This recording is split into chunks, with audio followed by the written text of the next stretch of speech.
What if I told you you can change your eye shape just with eyeshadow? Same eyes, two completely different shapes. One video went viral, over 180 million views, ton of fun comments, and so many of you asked for a tutorial for each eye shape. So let's do it. We will start with eyebrows because they are crucial for changing the entire structure of your brow bone and eye shape. I'm using eyebrow shadow for soft pigment buildup.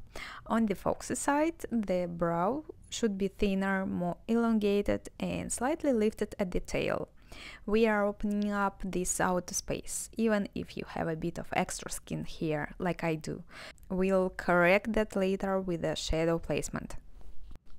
On the dull side, make the tail shorter, slightly curved down and the overall shape wider. Use a strong-hold brow gel to set the shape. Thin and lifted on the one side and fluffy and soft on the other. Then clean underneath the brows with a concealer. Go for a light shade to really create contrast between the brow tip and the space under it. Now let's move on to the eye primer. This step makes a huge difference. Eye primer does two main things. It evens out the eyelid color, so your shadows look cleaner and more vibrant. And it locks in the makeup in place, so it won't crease or fade during the day. I'm applying just a tiny amount and you don't need much. Use your fingertip or a small brush, just blend it evenly from the lash line to the brow bone. That's it. Now, let's talk about the waterline and tightline. This tiny detail makes a huge difference in how your eye shape looks. Usually I go with brown on the waterline because my features are more on the low contrast side, but today I want to show you the most visible difference between the two eye shapes. That's why I'm going to use the black color so you can really see how placement changes the shape. And I want something dramatic, bold, more defined. It instantly makes the eyes look sharper and more lifted, perfect for the winged or foxy side. Now let's focus on the foxy side. I'm using black eyeliner here, but notice it's more horizontal, not overly lifted. Why? Because our goal is to elongate the eye, not make it rounder or overly cat eye sharp. Start by following the natural curve of your lower lash line, keeping it close to the lashes. Then, when you get to the outer corner, extend the line outward towards the temple. Apply black eye pencil to the lower waterline. It will make the eye smaller a little bit, but more elongated. Next, pick up your pencil again and focus on an inner corner angle. It helps support the wing and really balance the eye shape. Draw the line parallel to the lower lash line and keeping it more horizontal. Small, precise strokes work best here. It's all about control and keeping the lines parallel for that seamless, elongated effect. Now, if you look closely, you can see a slightly curve forming between the wing and the lower lash line.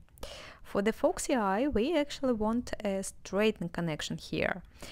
Take your brush or pencil and gently straighten the line, making it flow smoothly from the wing down to the low lash line. Stop just before the middle of the eye. No, even more precise. Stop right before the highest point of the eye, which usually falls off outside the pupil. And we don't want a wide, heavy line in the center of the eye. Now, let's move on to the eyeshadow. And we will start with the shade Supermom, a light beige. On the foxy side, I'm applying it from the inner corner all the way to the middle of the eyelid, and this keeps the lightest part of the eye in the corner. And on the rounded, dull side, we'll use this shade only on the center of the lid. Next, take a small brush and pick up Dreamer, a matte dark brown shade. On the foxy side, we'll create a soft V shape. Start just above the black liner at the outer corner and swipe it into the crease. Don't worry about harsh lines at this stage, think of it as a draft for depth. We'll blend everything later with lighter shades. Also, lightly apply this shade along the low lash line, following the outer corner. This will support the elongation of the eye and connect the upper and lower areas. On the rounded doll side, apply the same dark brown to both the inner corner and the outer corner, as well as the lower lash line, leaving the center of the lid light. This creates contrast. The middle stays bright and open, while the sides are deep and matte. So work inside the eyebrow shape, don't blend it outwards to the temple. Now it's time to blend everything together. Take a fluffy blending brush and pick up Force of Nature, a light matte brown shade. This shade will help softly transition between the dark and the light colors on the lid. Hold your brush perpendicular to the eyelid and use gentle side-to-side swipes along the edges of your shadows. The goal here is to diffuse any harsh lines, creating a smooth gradient from light to dark. Keep the motion soft and controlled. Don't drag the color too far, just enough to mix the shades seamlessly. Blending is key. It polishes the shape and makes the elongation Foxy side or roundness doll side look natural and effortless. So I just keep blending and blending until the edges look soft and seamless. For example, these shadows are perfect for that. They are soft, pigmented enough, and extremely smooth to blend. From the other brands, dry shadows are excellent for building up intensity, especially in the outer corners. I'm adding a bit more matte brown under the eyes. Think like Korean makeup style. This makes the eye look bigger and more doll-like. Trust the process. I know it looks a little strange now, but when we clean it up with the concealer, the difference will be impressive. Next, to make the Foxy cat eye side sharper and bolder, I'm using a black liner. This refreshes the black color because some brown shadow may have stuck to the pencil. And now I'm just touching the lash line, not straightening the skin. And now a little mistake moment to show you how to fix it if it happens to you. First of all, grab a sharp, thin brush and dip into it a matte concealer. And the second one, use the concealer to find the right direction for the final line and carefully clean underneath. This includes eyeshadow, eyeliner, and even the wing or inner corner area. This step is what polished the shape and makes the Foxy eye precise. Actually, you don't need harsh lines here. I'm just showing it more visible so you can clearly see the difference. And you can use a fluffy brush for this step. I'll blend the edges and gently remove any extra product back into the brush so everything looks soft and seamless. Just to summarize the effect visually, so Foxy eye. Think Hollywood triangle under the eye, okay? And doll eye, create a soft curl under the eye following the natural shape. And this is what really helps define the difference between the two eye shapes. Now, let's finish with mascara, which really complete the eye transformation. On the Foxy side, apply mascara mostly to the outer lashes, swiping them toward the temple. This emphasizes the elongation and lift, making the eye look longer and more cat-like. On the doll side, apply mascara evenly across all lashes, including the inner and the outer corners. Don't forget about the low lashes. And swipe the brush slightly upwards, but keep it soft. This opens the eye and enhancing the round, wide-eyed effect. Now on the doll side, I'm adding a beige or nude pencil to the waterline.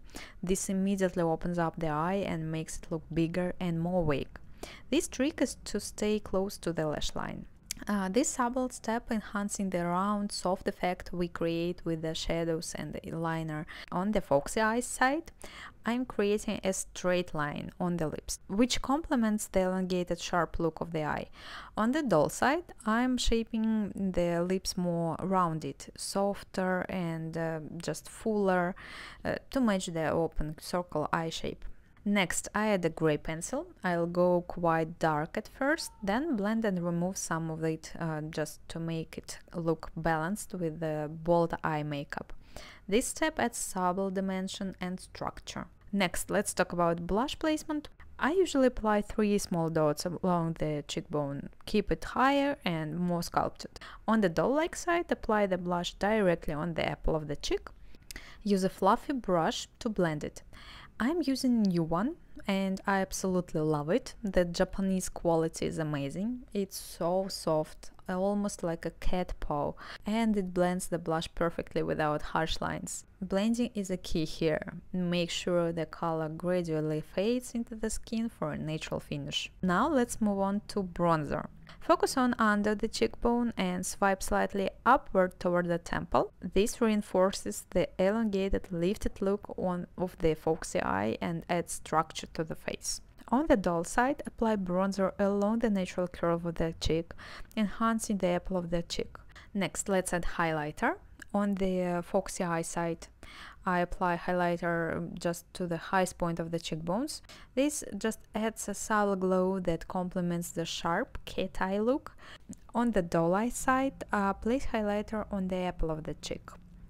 So now let's compare two sides and really see the difference altogether. On the Foxy eye side, everything is elongated, lifted and sharp. On the doll eye side, everything is soft, rounded and youthful. The eyebrow is fuller and curved. Eyeliner and eyeshadow enhance the middle of the eye. Mascara opens up the lashes evenly, and the blush, bronzer and highlighter focus on the apple of the cheek. When you look at the both sides together, you can see how small changes in placement, shape and shadow completely transform the eye and face shape. It's a perfect example of how makeup is all about technique, not just products. And this is side-by-side comparison really shows that you can completely change the vibe of your look, whether you want something bold and foxy or soft and doll-like. Personally, I choose the more rounded doll-like technique when I'm in a cozy, relaxed mood. I go for a lifted, foxy side when I have a meeting or need to look more serious. Otherwise, people might think I am just a smiling, playful girl, or you know, that type of problem. Yeah, makeup is powerful, and if you are going to a job interview or date, come back to this video and pick elements that suits your mood or vibe, and don't feel like you need to use black. You can switch to brown, light or beige shades. I use black here just to show the contrast clearly. So which one will you choose, Foxy or doll? And thank you so much for watching. See you soon. Have a wonderful weekend. Bye.